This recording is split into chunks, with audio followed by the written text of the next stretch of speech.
The New York Mets are rolling under interim manager Andy Green right now, but everyone insists he's returning to the front office. The question is he going to go back to his old job, or could Andy Green be the Mets' new GM?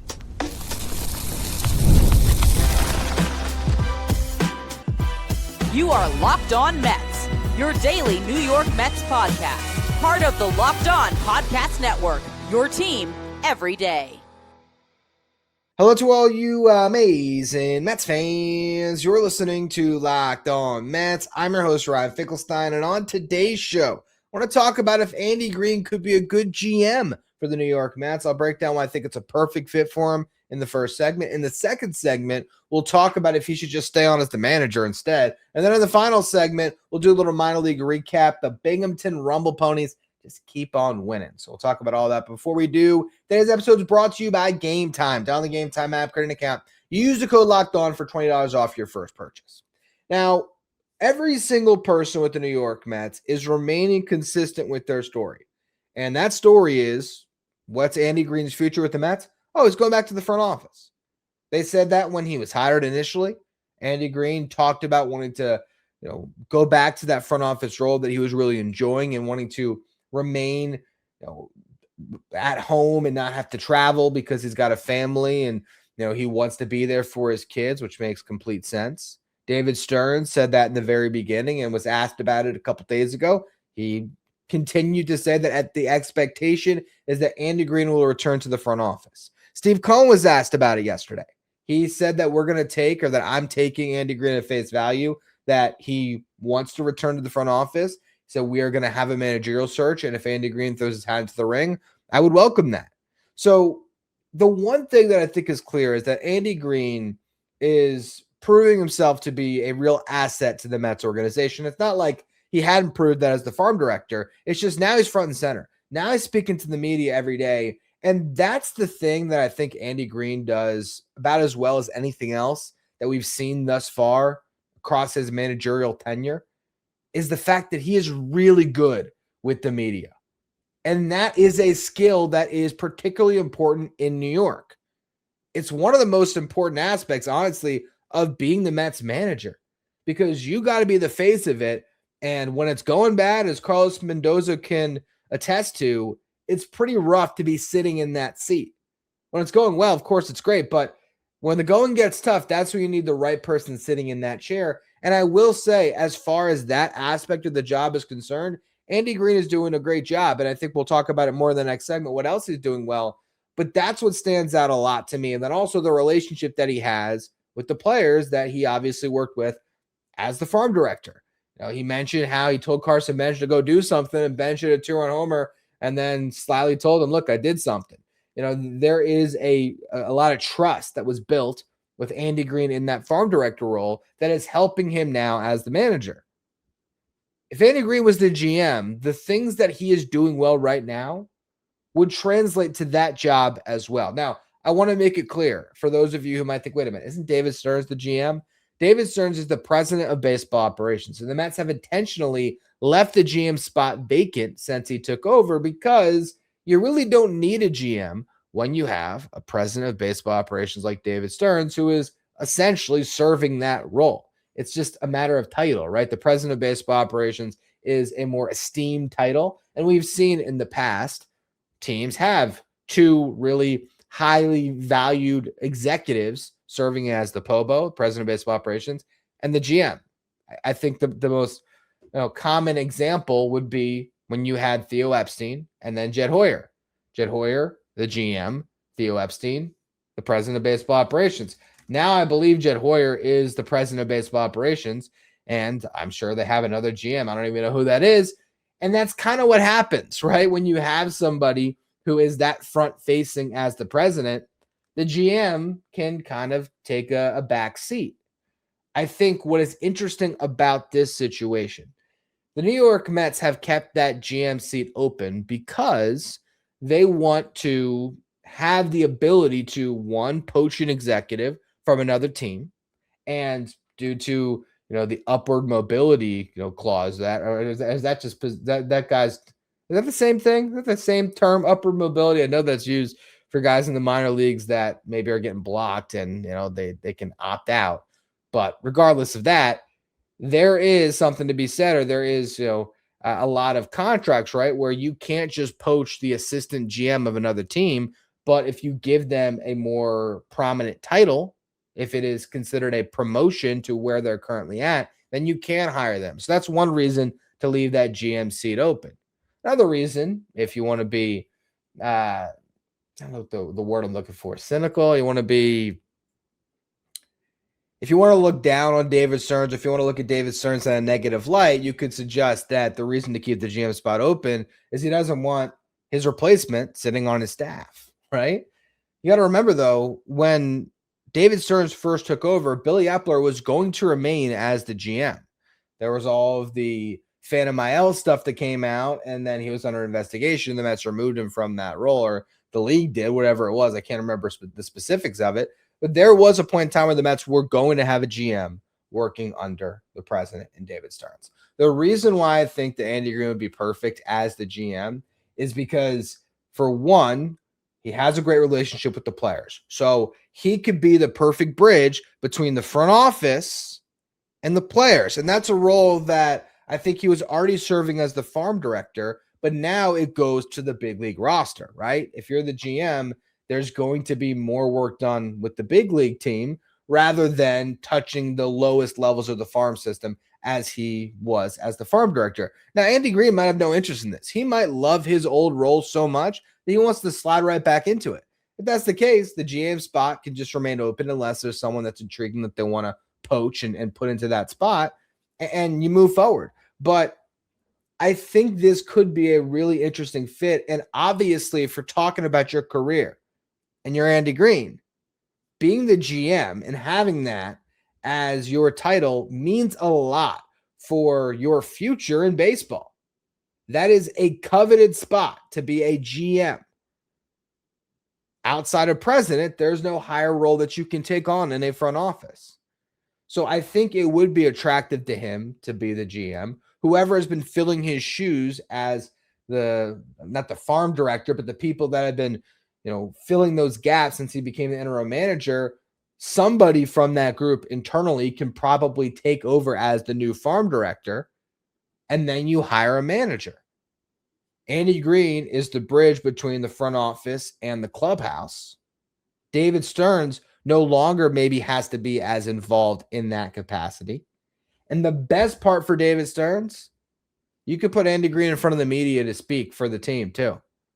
It doesn't always have to be David Stearns answering questions. Andy Green can get out in front and answer some questions too, which he has already proven that he's very adept at. So I do think there is some merits to this notion that maybe Andy Green would be an ideal GM for the New York Mets. It would be a way to thank him for a job well done for what he did as interim manager, that, hey, you're not just going back to your old post, you're getting a promotion and a new title as the GM of the New York Mets. I think he could help cover up some areas that maybe David Stearns hasn't been as, exceptional at handling as the Mets GM, as the Mets president. I think that Andy Green can fill some of those gaps and make David Stearns' life easier. And ultimately, that's what he'd be looking for in a GM, somebody that can improve the structure of the organization in a way that makes them more efficient and makes them, a well-oiled machine that's better prepared to handle all the difficulties that come with this market, and be a more successful franchise. So I think it makes a lot of sense. What I wouldn't know is, what does Andy Green want? What does David Stearns want when it comes to that GM seat? Is he keeping it open for, as I mentioned, the opportunity to poach another executive from another team? Or if one of your own executives is going to get poached and be hired as a GM, maybe you can have that job waiting in the wings so that, hey, wait, hold up, stay here, you're going to be our new GM. There's reasons to keep the seat open too, but I do think that Andy Green would make some sense in that role, and it could be an interesting way to, again, reward him for what he had done as the manager, and to also just help David Stearns run the Mets in a better way. But what I want to talk about in the next segment here is maybe you just keep him in his current role, because if the Mets keep on winning, at what point do you say maybe this guy just has control of that room and needs to stay in control of that room?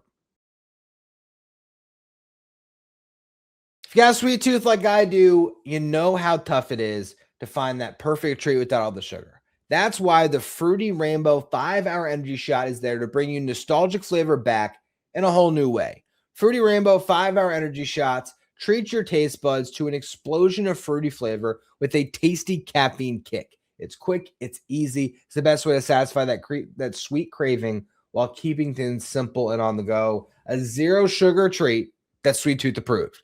I like how convenient it is too, because it's just a small portable shot. I can grab it whenever I need a little pick-me-up. I've been on the road a lot lately, and when I need that little pick-me-up before I go on a longer drive, 5-Hour Energy Shot really has become my go-to, especially because it also satisfies that little sweet tooth craving as well. Get the candy-flavored chaos with Fruity Rainbow 5-Hour Energy Shots, available online at 5hourenergy.com or at Amazon.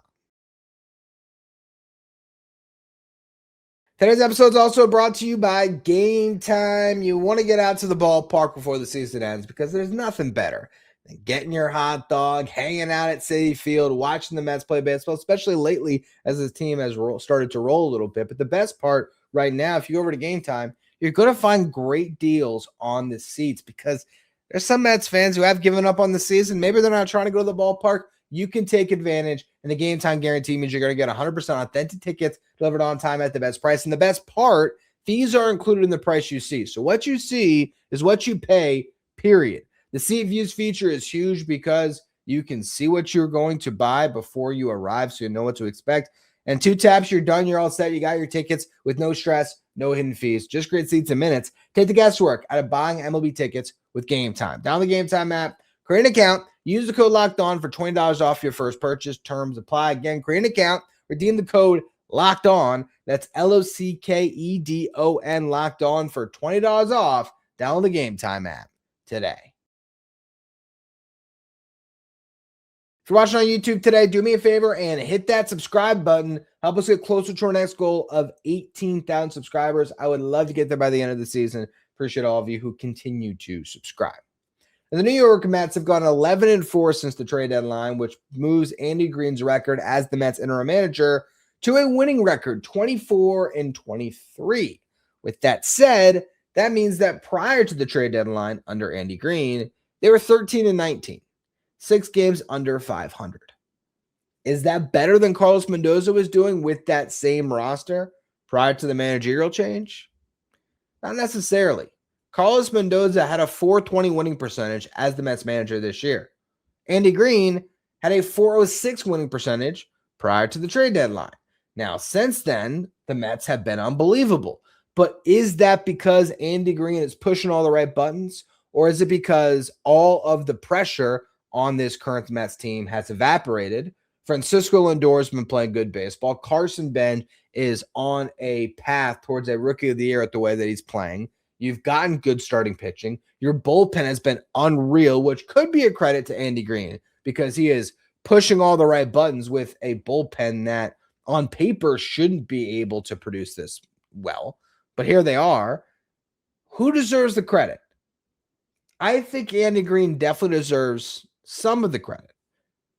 But I also think that if the Mets had held on to Carlos Mendoza through all of it, and the pressure was relieved after the trade deadline, there's still a chance this team goes on a run like this, because they were so due to play good baseball because of how bad they had played, not only from opening day through the deadline, which is 4 months of a season.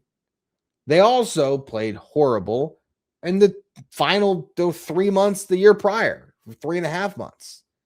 So at a certain point, you got to have a good stretch. And that's what's happening here. That's not to take away all of the credit from Andy Green. It's just to say, I don't know yet, off of just this 15-game sample, that he is the best manager for the job next season, that he has proven everything he needs to to just be handed the job on a silver platter for next year. Now, what happens if the Mets keep winning? If they go 11-4 in their next 15 games and they basically repeat what they just did, well, now they're 69-74. What if they did that again? Then all of a sudden they have a winning record with 4 games left to play. Now, will they make the playoffs at 84-78? Doubtful. I don't think this team has any chance of getting back in the race, but they can certainly change the narrative of their season. Even as a 75-win team, it's a lot better than I thought it was going to be. Now, to get to a winning record by repeating what you just did over the last 15 games, that would mean a 33-12 stretch over a 45-game span. That would make his record since taking over, including the 13-19 start, a 46-31 record, which would be a .597 winning percentage, which would be on pace over a full season to win 97 games. Now, that's assuming that this team goes gangbusters for 30 more games, that they win 22 of their next 30. That's a giant assumption and a leap to make that they're going to keep playing this well. But if they did, at that point, no brainer. You got to just talk to Andy and say, listen, man, are you sure you don't want to stay in this job? Are you not having fun getting all these wins and being the man in charge? He might just get to a point where he falls in love with this job, which he had with the Padres from 2016 through 2019. And then he was a bench coach, I believe, for the Cubs, if I'm not mistaken, before he came to the Mets. So being in a dugout is obviously something that appealed to Andy Green prior to his front office role at the Mets. And maybe it appeals to him again the more that he sits in this seat. And maybe when it's time to hire a manager in the offseason, Andy Green says, I'd like to remain. I'd like to be considered. And then you'll have to weigh his performance over a considerable enough sample size when we get to the end of the year versus the other candidates that you could hire. If Alex Cora has interest in being the Mets manager, he is the highest profile guy they could hire. Someone that has experience. He's won a World Series. Now, he won a World Series in his first year as the Boston Red Sox manager in 2018. They won 108 games. His worst season in 7 years with the Red Sox was a 78-win campaign, and he made the playoffs 3 times. So they were never horrible under Alex Cora, and they had a couple of nice seasons. But they also weren't consistently great, and they did typically have pretty good rosters. Am I 100% sold that Alex Cora is a great manager? I don't feel that way necessarily. I thought the way that he handled the Rafael Devers situation last year was awful. I haven't always loved what I've seen from Alex Cora from afar. But again, track record, experience, public sentiment, you might be hard-pressed to find a better candidate than Alex Cora. Another guy that stands out is Carlos Beltran. He's been working in the Mets front office. This was his year to go into the Hall of Fame, as he already did, to get his jersey retired, as he will soon. Does Carlos Beltran, after now having that baseball immortality, does he want to get back into the grind to be a manager? I remember in 2020, I was blown away by Carlos Beltran in his introductory press conference. I thought he was going to be amazing. And then the sign stealing scandal happens. And the only guy, it almost felt like, that dealt with some serious ramifications was Beltran. Now, granted, Alex Cora missed the season before he ended up right back in the Red Sox job.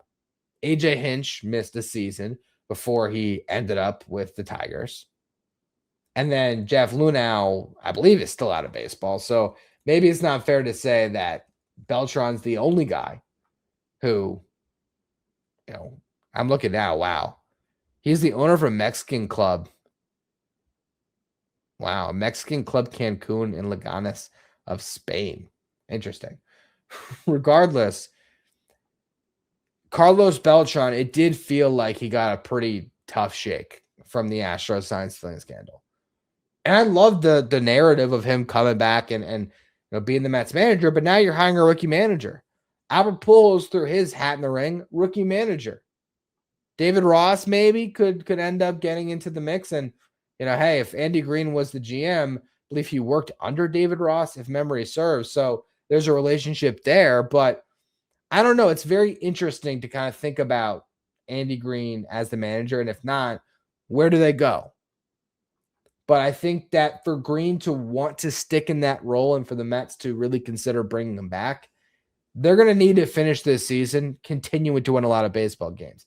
Maybe not at an 11-4 pace for every 15 games they play, but to see them, down the stretch here, winning 2 out of every 3 games a lot of times, or running a 600 winning percentage from here on out.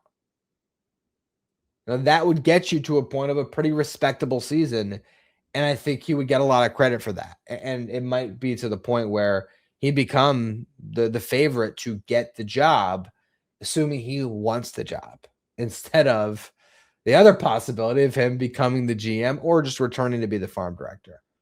It's pretty fascinating. I think the bottom line here, though, Andy Green has, gotten some fans with the way that he has handled himself in this job. I don't think that you could have found a better interim manager for this current team. That is clear. He was the ideal candidate to take over for Mendoza, and he's doing a really nice job. So we'll just see if he continues on this stretch where the Mets are playing great baseball and gets to a point where they want to bring him back, or if the work that he's done here leads to a different opportunity in the front office. But what I want to talk about to close out the show, a little bit of a minor league recap. Going to talk about Syracuse and Binghamton from Wednesday night. The Ponies keep on winning, and Jonathan Santucci continues to struggle. Can we talk about one of the most underrated organs in your body? Your liver. It's your body's filter, processing everything you consume, performing more than 500 functions every day. It's involved in things like energy production, digestion, fat metabolism, vitamin storage. It's doing a lot of work behind the scenes. That's why giving your liver daily support can be an important part of building healthy habits. And Dose for Your Liver is a clinically backed liver health supplement designed to support daily liver function. Unlike another capsule or powder, Dose comes as a liquid 2-ounce daily shot that tastes like fresh squeezed orange juice. It's 0 sugar, 0 junk, 0 calories, making it an easy addition to your daily routine. I work 2 jobs. So for me, it's tough to find things that can fit into my routine that are really good for me. And that's what I love about Dose. It's just so convenient for me to take a 2-ounce shot every day. I don't even think about it. It is really just the best thing. And if you're ready to give your liver the support it deserves, head to dosedaily.co/LockedOnMLB or enter the code LockedOnMLB to get 35% off your first subscription. Your body does so much for you. Let's do something for it. That's Dose Daily, DOSEDAILY.co/LockedOnMLB for 35% off your first month subscription. Thank you for making Locked On Mets your first listen or your first watch every day. And thank you for making Locked On the #1 sports podcast network. So let's go through our minor league recap. We're going to start with Jonathan Santucci, who made another start in AAA, and he continues to struggle. Gave up 6 runs on 6 hits and 4 walks in 4 innings pitched. Santucci was unbelievable this season when pitching in Binghamton, and he started off pretty good over in AAA, but now there's some struggles there for Santucci. And look, this is why when I made my last top 10, which I did from the Mets farm system right after the trade deadline, I'll show you the list right here. I believe I still have it. Yeah, this was the list that I made. You can see I had Jonah Tong at number 2 and Jonathan Santucci at number 3. Now, since I recorded that show, I have talked to Arm Layton on this podcast, and he gave his thoughts on Santucci. I talked to Joe DeMeo of SNY on this podcast, and he gave his thoughts on Santucci, and I was getting swayed that maybe Jonathan Santucci should be ranked over Jonah Tong, that he should be considered the top pitching prospect in the Mets organization. But the hesitation I had after the trade deadline and ranking him over Tong was simply because we hadn't seen him pitch in AAA yet. And Jonah Tong, when he was in AA, was far more dominant than Jonathan Santucci was during his stretch through AA.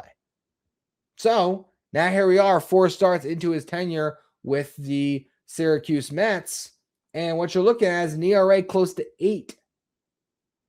Has not been very good.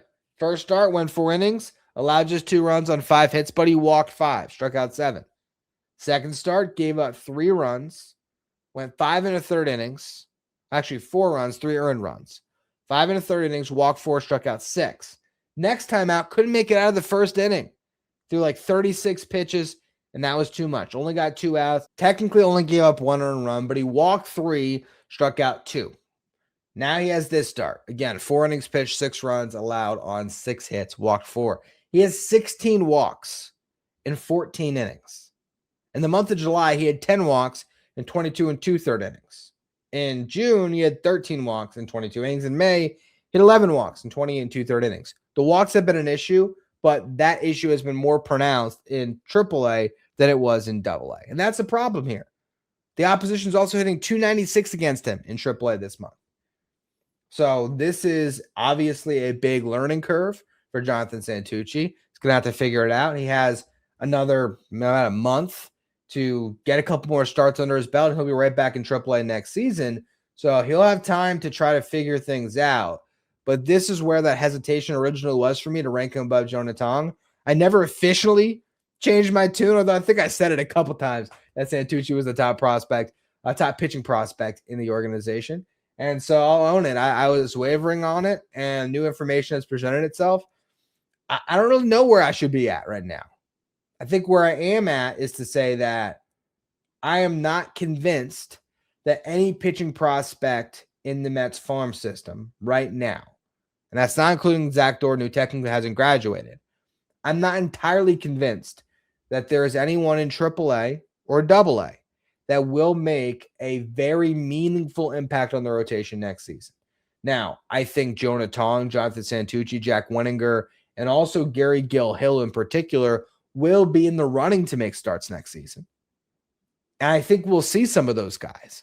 But I don't know yet if I could pick any of those 4 and say, yep, you are going to make 20 starts for the Mets next season and be a fixture. I think all these guys have an offseason to continue to work, show up in spring training, and answer some questions. And I think a lot of them are going to be back in AAA next year, filling out that rotation. We'll see who can kind of separate themselves. But Santucci has struggled a little bit here as he adjusts to AAA. Now, going through that game a little bit, Nick Morabito went 2 for 5 with an RBI double. Emilian Petrie in his second game with Syracuse went 0 for 5 with a strikeout. Billy Amick went 0 for 4 with a walk and a strikeout. And the Syracuse Mets lost that game. Now, Binghamton won theirs 10-6. Their vaunted offense once again putting up double-digit runs. You can remove Petrie and Amick, and it doesn't matter. This team keeps on hitting. And a guy who is really improving his stock as a prospect right now is Marco Vargas. Finally healthy. He is really starting to hit. He went 3 for 5 in this game, led off the game with a homer. After Jefferson Rojas and Jacob Reimer got out, Chris Suero hit a homer in the first inning as well, and the Romo Ponies took a 2-0 lead. That was Suero's 16th homer of the season. Vargas would single in the third and steal second base, but he was stranded. In the fifth inning, Jamari Baylor singled, stole second base, and Vargas drove him in with a single. He would then steal another base, and a few batters later, Jacob Reimer drove him in with a single. Reimer went 2 for 5 on the day. Sixth inning, the Romo Ponies gave up 5 runs to blow their lead. They're trailing 5-4, but they get it right back in the bottom half. Marco Vargas picked up the second RBI of the inning with a ground out, the bases loaded. They scored the other run on a bases loaded hit by pitch. Now, the Ponies, they gave up a run in the seventh inning, so it was all tied up again. And then they stormed back and they scored 4. Jacob Reimer, a leadoff single. Chris Suero with a double. John Bay singled in a run. And then Corey Collins delivered the death nail, a 3-run homer that broke the game open. Now, Corey Collins is another prospect to take some note of here. 6th-round pick in 2024, having a really good run in AA right now. In high A prior to this, 68 games played, got on base with a 391 clip, had a 400 slugging percentage, so a 791 OPS. He walked 19% of the time. He has maintained that great walk rate in AA. He's batting .270 though, with a 415 on base and a 514 slug, 5 home runs, a 929 OPS in his first 24 games played. So Corey Collins, another guy that doesn't get talked about much in this system, but starting to make a name for himself a little bit, along with Marco Vargas, who has had a little bit of top prospect shine, but the injuries have really limited him. Now at this point, we'll see at the end of the season, the next time I rank prospects. I feel like Marco Vargas has a shot to be in the top 15. I don't quite know about top 10, but I think he's got a chance to be considered in that top 15. Just depends on how the rest of these guys finish off their season. Now, the Rumble Ponies, they're making a push to the playoffs. They've won 14 of their last 15 games. They have improved from 10-22 to 24-23, and they are a game and a half back in the playoff race. So they got a real chance to make the playoffs and potentially win their second straight Eastern League title, which would be an incredible feat considering how bad they were for the first 2/3 of this season. But now this offense is rolling. They're scoring 10-plus runs every single game. It's a lot of fun to watch. So I'm definitely checking out more and more Rumble Ponies baseball. I'd say it's my favorite watch right now, but the New York Mets are pretty darn good too. Tomorrow's show, it's an off day. So off day today. So we'll talk about something else. I'm thinking about a Scooble discussion. Steve Cohen referencing the fact that they're playing under the same rules they have been playing under when it comes to the CBA until December 1st. Makes me wonder if he has one more big splash in him under this current CBA. So I think we'll probably go there. And we'll also preview the Mets series over the weekend as they will be playing the Chicago White Sox. But I appreciate all of you for tuning in today. Make sure you follow, rate, and review wherever you get your podcast. Subscribe if you're watching on YouTube. Thank you for making Locked On Mets your first listener, your first watch every day. And thank you for making Locked On the #1 sports podcast network.